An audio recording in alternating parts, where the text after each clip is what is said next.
You think your job is bad. Maybe your boss sends emails at 11:47 p.m. Maybe your coworker says just circling back, like a threat. Maybe your coffee machine breaks on a Monday morning, and for a few seconds you seriously consider walking into the woods and starting a new civilization. But trust me, for most of human history, a bad day at work did not mean staring at a spreadsheet. A bad day at work meant losing a finger, or breathing poison, or standing knee-deep in human waste while trying not to pass out from the smell, or being small enough to fit inside a chimney, which, congratulations, was apparently a career qualification. So today, we are not talking about dream jobs. We are talking about the jobs that made people wake up, stare at the sunrise, and think, maybe hunger is easier than this. Now imagine this. You open your eyes, not in your bedroom, not on your mattress. Instead, you wake up on a cold stone street. The air smells like smoke, wet mud, animals, old food, and something your brain refuses to identify because it is trying to protect you. There are no cars, no streetlights, no clean bathrooms, no labor laws, no safety goggles, no sick days, no human resources department where you can complain, because honestly, human resources has not been invented yet, and even if it had been invented, it would probably just be one tired guy with a stick saying, "Get back to work before you die poor." You look down, your hands are already dirty, your back hurts for no reason, and before you can ask where you are, somebody throws a bucket at your feet and says, "Good, you're awake." That is usually a bad sign, because in history, when someone says, "Good, you're awake," they are not about to offer you dental insurance. They are about to give you a job so disgusting, so dangerous, so humiliating, that your modern brain would immediately try to uninstall itself. And the worst part, for millions of people, this was not some weird punishment. This was Tuesday. Let's start in ancient Rome, a city of marble temples, giant arenas, beautiful fountains, powerful emperors, and some of the most confident people in history. Rome looked impressive from far away, but up close, Rome smelled like a fish market, a public bathroom, and a horse stable. You are standing in a Roman street. People are yelling. Donkeys are blocking traffic. Someone is selling bread. Someone else is arguing with a merchant. And then you notice a man carrying dirty clothes into a building. At first you think, okay, laundry, that seems normal. And that is your first mistake, because this is not a modern laundromat. There is no washing machine. There is no detergent with a mountain breeze scent. There is just a large stone tub, piles of filthy clothing, and a smelly liquid strong enough to make you pass out. That liquid is urine. Welcome to the world of the Roman fuller. Your job is to clean clothes, with pee, not metaphorically, not as a joke, actual urine. In ancient Rome, urine was useful because it contained ammonia, which helped break down grease and stains. So people collected it, stored it, and used it in laundry workshops, meaning somewhere in Rome a man would probably wake up and say, "Another day, another rich person's robe to wash with pee." You step into the tub. The liquid is cold. The smell hits you so hard it feels personal. And your job is to stomp on dirty clothes with your bare feet, over and over again, while the urine works through the fabric. You are basically a human washing machine, except instead of electricity, you run on poverty and regret. Around you, other workers are doing the same thing. Step, squish, step, squish. The clothes belong to rich people, senators, merchants, fancy citizens who would never touch this job themselves. They get clean robes, you get ankle-deep trauma, and if you think, well, at least it was honest work, sure, it was honest. It was also humiliating, because even though fullers provided an important service, people looked down on them. They were associated with filth, waste, and bad smells. Rome needed them, but Rome did not respect them. That is one of history's favorite tricks. Society creates a job it cannot survive without, then treats the worker like the problem.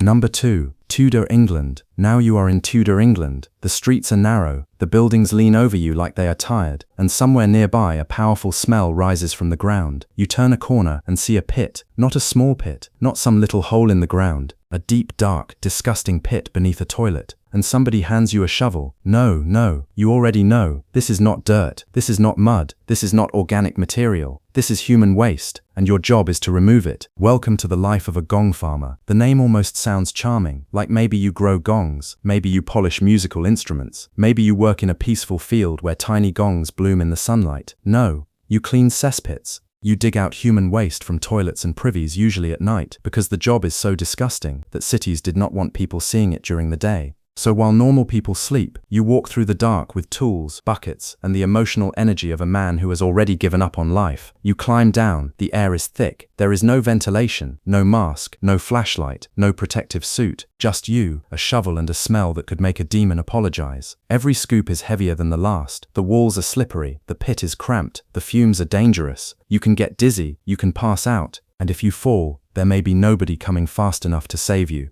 This job was so bad that it sounds fake, but it was real. Cities needed people to remove waste because without them, disease and filth would pile up even faster than they already did. So gong farmers were necessary. The strangest thing is that the gong farmer might have looked at other jobs and thought, well, at least I am not that guy, because history always has a worse guy. Number 3. Child chimney sweeps. Now you are in a city during the age of coal fires. The air is thick with smoke. Chimneys rise from rooftops like black fingers. Inside houses, fireplaces are burning, and every one of those chimneys needs cleaning. You look around for the worker, maybe a strong adult man with tools, maybe someone trained, maybe someone with experience. Then you see the worker, a child, small, thin, covered in soot. And then this story stops being funny for a second, because for a long time, children were used as chimney sweeps. Not because they were skilled, because they were small. That was the whole requirement. Small enough to climb into narrow chimneys, small enough to crawl through dark spaces full of soot. Imagine being a little kid, and your workplace is the inside of a chimney. No sunlight, no room to stand, no clean air, just brick walls pressing around your body, while soot fills your nose, mouth, eyes and lungs. You climb upward in the dark, your knees scrape against the brick, your elbows burn. Below you someone shouts for you to keep moving. Above you there may be a blockage, a nest, a sharp bend, a place where your body does not fit. And if you panic, there is nowhere to run, because you are inside the walls. This was not just dirty work, it was deadly work. Children could suffocate, they could fall, they could get burned, they could develop serious lung problems from breathing soot. Their bodies could be damaged from years of climbing through tight spaces, and later doctors even linked chimney sweeping to cancer because of long exposure to soot. Think about that, a job so dangerous that the workplace itself slowly turned against the body, and the people who benefited from clean chimneys. They got warm rooms, they got comfortable houses, they got fires that burned safely. The child got soot in his lungs, and a life that was already too heavy before it even started. That is the brutal pattern of human history. Comfort for one person often meant suffering for someone else.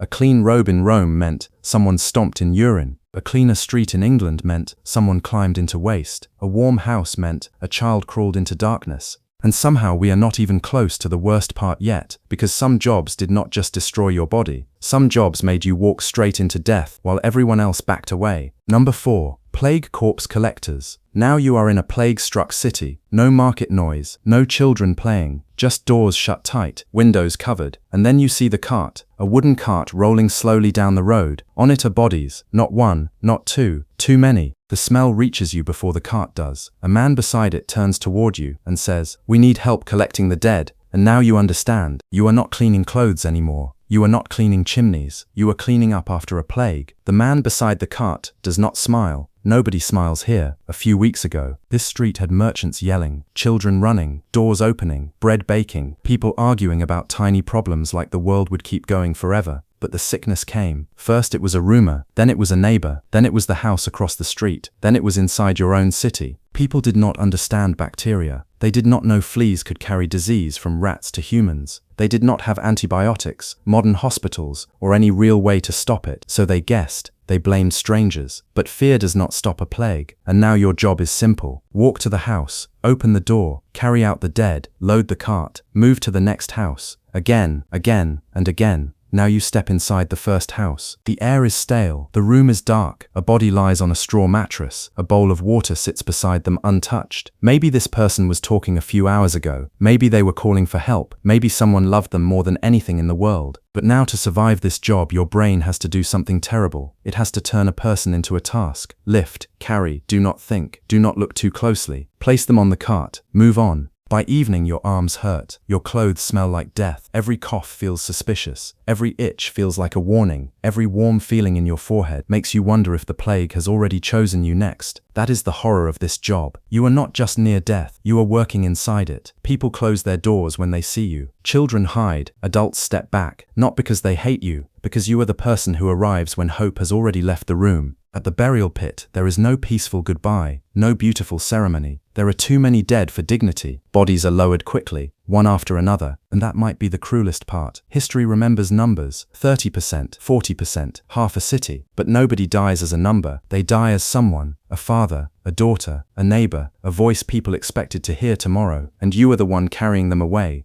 So yeah, maybe your modern job is stressful, maybe your laptop freezes, maybe your boss sends annoying emails, but at least your workday does not end beside a plague cart, because for most of human history, work was not about passion, it was about surviving long enough to face the next morning. So the next time your alarm goes off and you hate your job for a few seconds, remember this: at least nobody rolled a cart to your door and said, "Good, you are awake."